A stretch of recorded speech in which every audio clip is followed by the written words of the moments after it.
Привет, друзья! Когда кандидат в канцлеры вызывает больше сомнений, чем надежд, это сигнал не просто для партии, а для всей страны. И сегодня речь пойдет именно о таком человеке, которому Германия, кажется, не слишком верит, о Фридрихе Мерце. Фридриху Мерцу, вероятно, не стоит опасаться того, что он разочарует чрезмерно высокие ожидания в случае своего избрания на пост канцлера Германии. По данным опроса, проведенного институтом Форса, только 32% граждан Германии считают, что он сможет управлять страной лучше, чем действующий канцлер Олаф Шольц. И это еще не самая лестная оценка, особенно если сравнивать ее с еще более неблагоприятными сравнениями с бывшим канцлером Ангелой Меркель. Да, именно с ней, несмотря на то, что она уже давно не у власти. Вы знаете, что ранее Фридрих Мерц покидал большую политику, а затем неожиданно вернулся. Большинство немцев по-прежнему не питают особого уважения к фигуре политика, который станет следующим канцлером. И это касается не только его предполагаемых управленческих способностей, но именно его мотивации к возвращению в большую политику. Лишь, внимание, 23% опрошенных верят, что Фридрих Мерц вернулся в активную политику в первую очередь из чувства ответственности и ради интересов государства. Такая скромная цифра говорит о многом, но остальные респонденты видят совсем иную мотивацию. В целом, внимание, 62% немцев уверены в том, что главной причиной возвращения Фридриха Мерца стало его стремление доказать, что он способен проводить более успешную и эффективную политику, чем бывший канцлер Ангела Меркель. Это воспринимается многими как акт соперничества и, возможно, даже личной мести, если так хотите.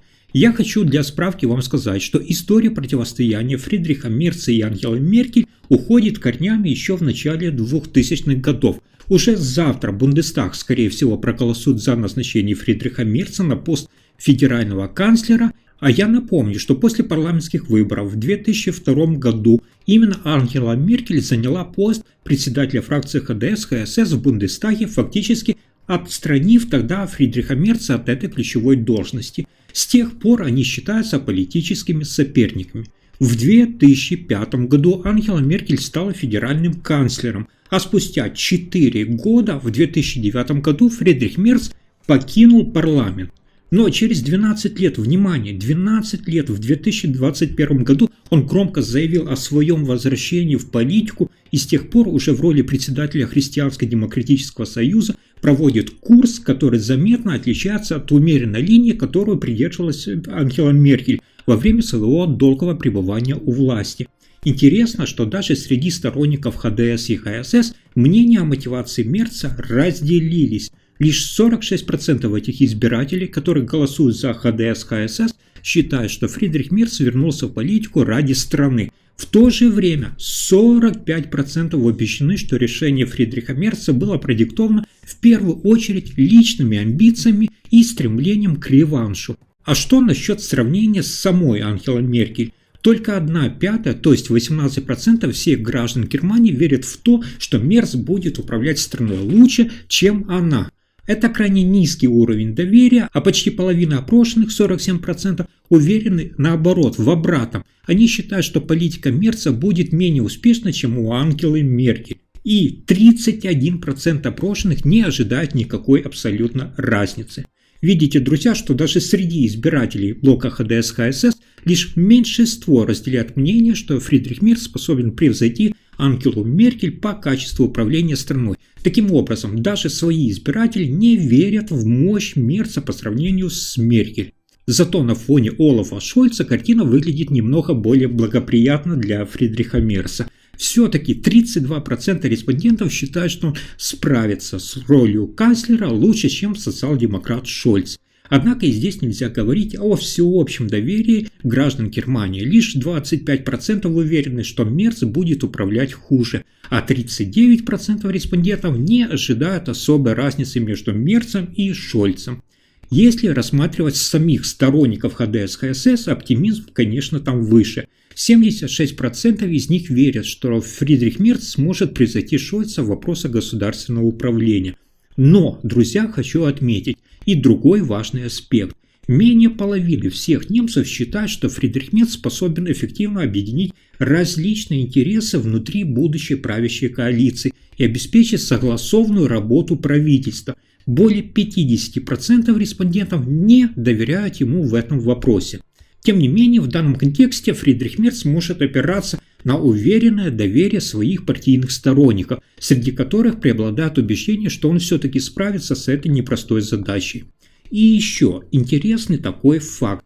Несмотря на то, что тема миграции по данным Института Форса набрала внимание всего лишь 6% в рейтинге актуальности среди граждан Германии и оказалась на одном из последних мест, лидер ХДС Фридрих Мерц все же сделал почему-то ее одним из главных акцентов своей предвыборной кампании. Это показывает, насколько вопрос нелегальной миграции остается чувствительным для значительной части общества, даже если он не доминирует в официальных опросах. Будущий министр внутренних дел Александр Домбрит уже заявил, что со среды начнутся усиленные меры по возврату мигрантов, которые не имеют права на получение убежища. Это стало своего рода как холодный душ и сигнал о жестком курсе в миграционной политике.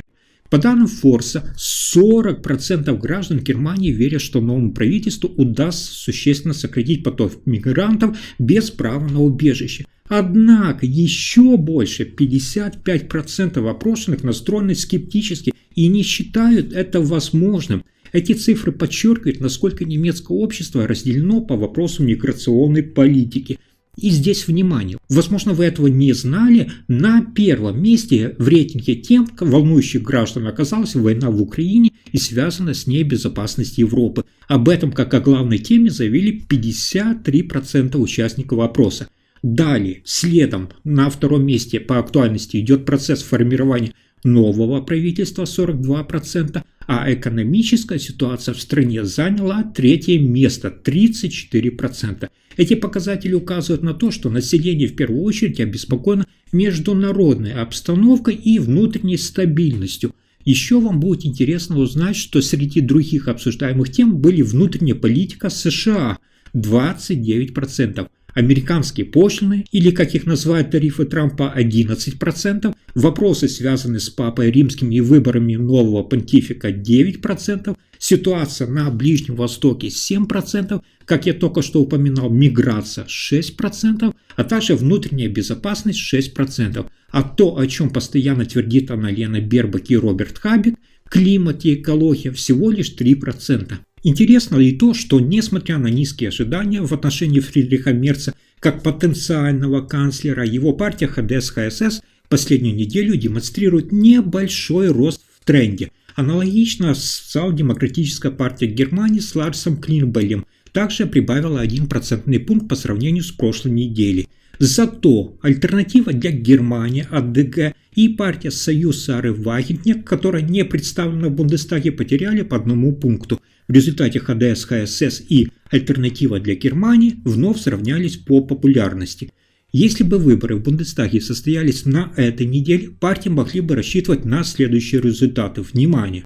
ХДС, ХСС 25%. Напомню, на выборах 23 февраля было у них 28,5%.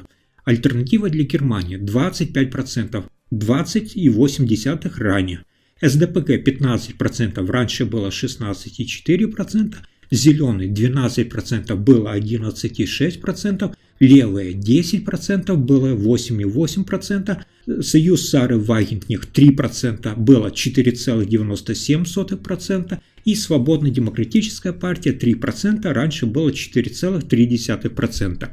Также хочу отметить, что доля тех, кто не собирается голосовать или пока не определился с выбором, составляет на данный момент целых 21%. Это выше, чем было на прошлых выборах в Бундестаг, когда доля неучаствующих составляла 17,9%. Институт Форса подчеркивает, что возможны последствия решения о признании альтернативы для Германии гарантированно правой силой пока не отразились в полном объеме на опросах, и эффект может появиться лишь на следующей неделе, о чем я вам сразу сообщу. Поэтому проверьте, ли у вас включен колокольчик или вы подписаны, чтобы не пропустить сводку с рейтингом партии Германии. Напомню, кто не успел посмотреть предыдущее видео, что Федеральное ведомство по охране Конституции в пятницу официально заявило, что альтернатива для Германии АДК в силу своей идеологии теперь считается надежно классифицированной как крайне правое движение. И еще, что касается проблем, которые свалились на Германию. Данный вопрос также демонстрирует интересную динамику. Внимание! ХДС-ХСС укрепляет свои позиции, отвечая на вопрос, какая партия способна лучше всего справиться именно с проблемами Германии, 21% опрошенных назвал ХДС-ХСС, что на 1% больше, чем недели ранее. Альтернатива для Германии остается на прежнем уровне 12%, за социал-демократическую партию Германии высказались 8% респондентов, за зеленых 6%, за левых 5%. При этом 46% участников опроса заявили, что ни одна из партий не может эффективно справиться с текущими проблемами Германии.